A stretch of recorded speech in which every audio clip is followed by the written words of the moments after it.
Weewaawo tukyagenda mu maaso ne programu omuntu w'abantu n'omwami Muhammad Kachiika. Bwe tubadde mu bitooke mu katundu akasoose nkugambye nti tukyatambula. Bwe ntuuse wano nsoose kulaba miti. Abakozi bakola mpozi bakita batya kuyerula miti bali mu kususumbula. Yes. Ndaba ne gino emiti emirala simanyi gino gye gyavuddeko mu nnimiro yaffe ey'emiti. Gino mivule gibadde giringa mu koona gino mivule. Kati otema gyaki nku? Ginakola kigisina kitegeera. Watema butema. Okay, ate kati ziri gye basusumbula. Giri gye gigenda okuzimba ebiyumba by'embuzi n'ente.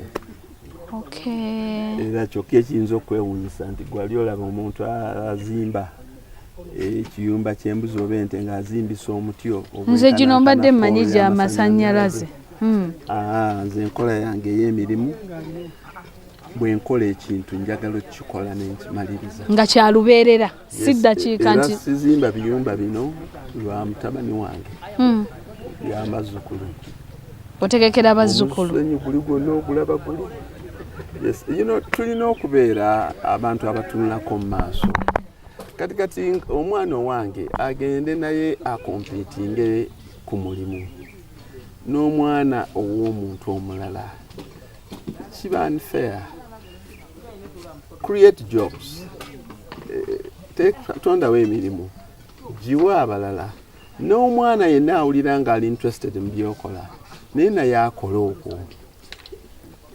Kuba wano ngenda kuteekawo project y'embuzi oba ente ez'amata oba okugula ente okuzisavuwaza.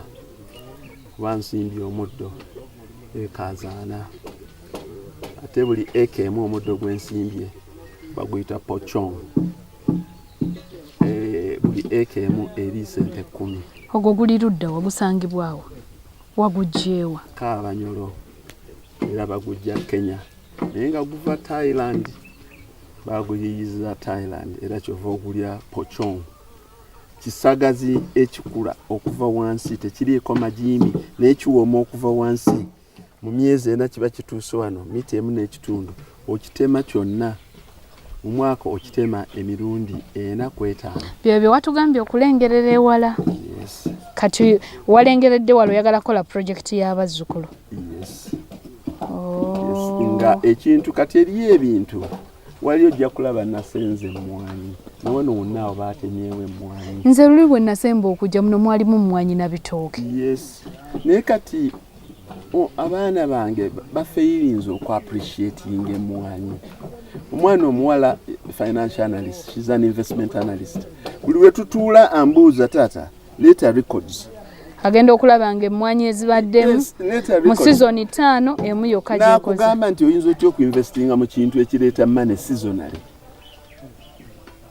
So kati olina okulaba nti ate abazzukulu bo tebajja kwagalana kulinnyayo. Naye embuzi olw'okuba zizaala ziyingiza ssente olubeerera ekyo kiyinza okwatractinga omwana. Kati ke baatuleetedde amasannyalaze ogalabye waya ziizo. Eno ennyumba ya mutabani wange is country home ne muzeeyi wange. Yes. Bw'aba azze asula omwo.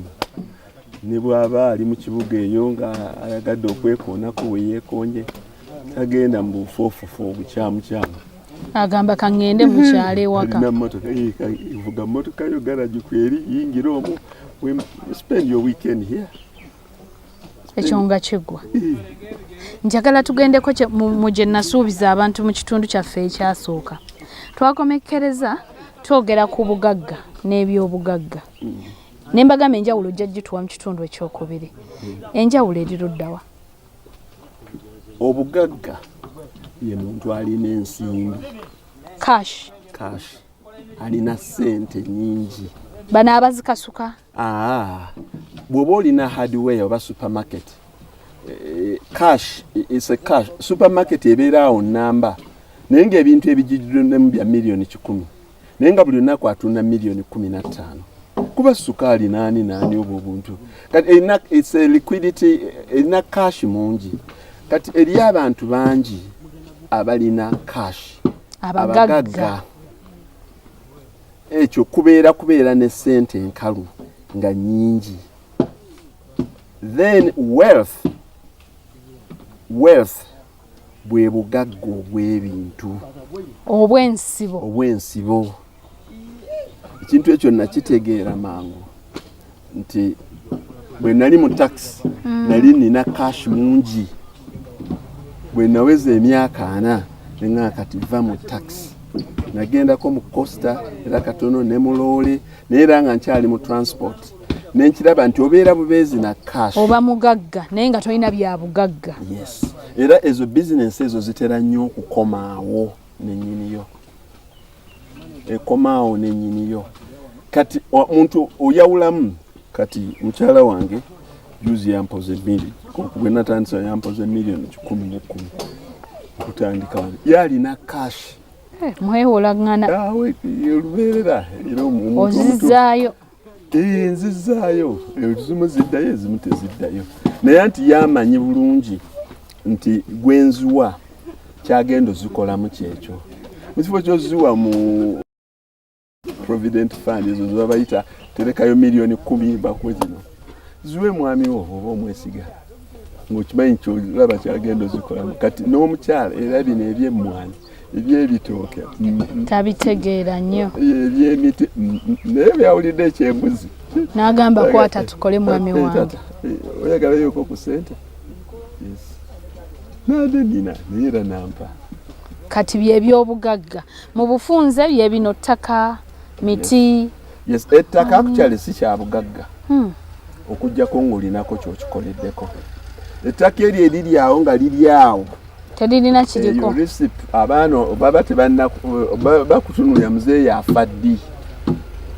Ettaka nga tolina kyolikoleddeko si kya bugagga. Ettaka lyolina kyokoleddeko ekyobuwangaazi kyekyobugagga ekisingayo. Yes. Kati enjawulo ngifunye. Tugendeko ko mu kusoma.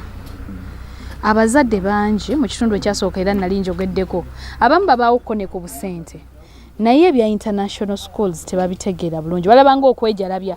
Naye bwewaŋŋambye nti mwene mu covid mwali musoma ne ŋŋamba oba ye wetuggo kubanga abaana baatuula, abaffe baatuula ewaka ne babiva nako ne beerabira.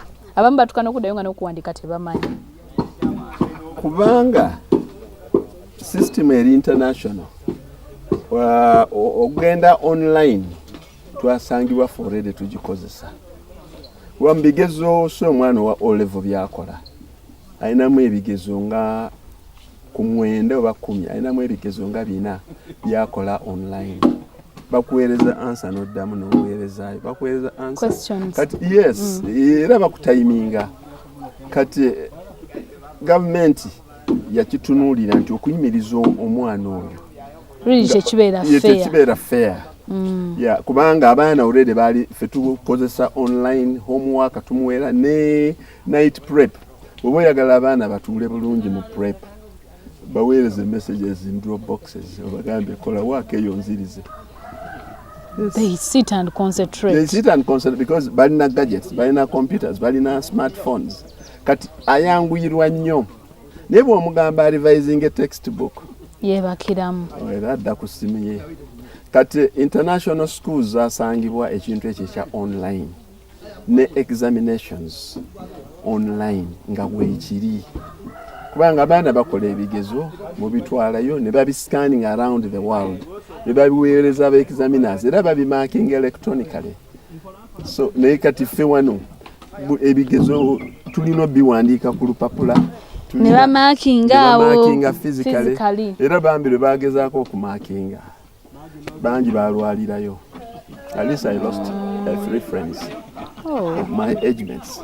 Bwe bakola ebigezo ebyo ebya mu March bwe bagenda okumakinga ebyakolebwa mu March ne April ne bakuŋŋaanira wamu bangi balwalirayo. Second wave yabasangayo ne bakubirayo. Naye kati mukyala wange amakinga IB amakinga Cambridge niyo olubeerera abeera ku kompyuta ye ku mmeeza ye ng'akolera okwo tuwummulamu oluvannyuma tukomewo tovaawo.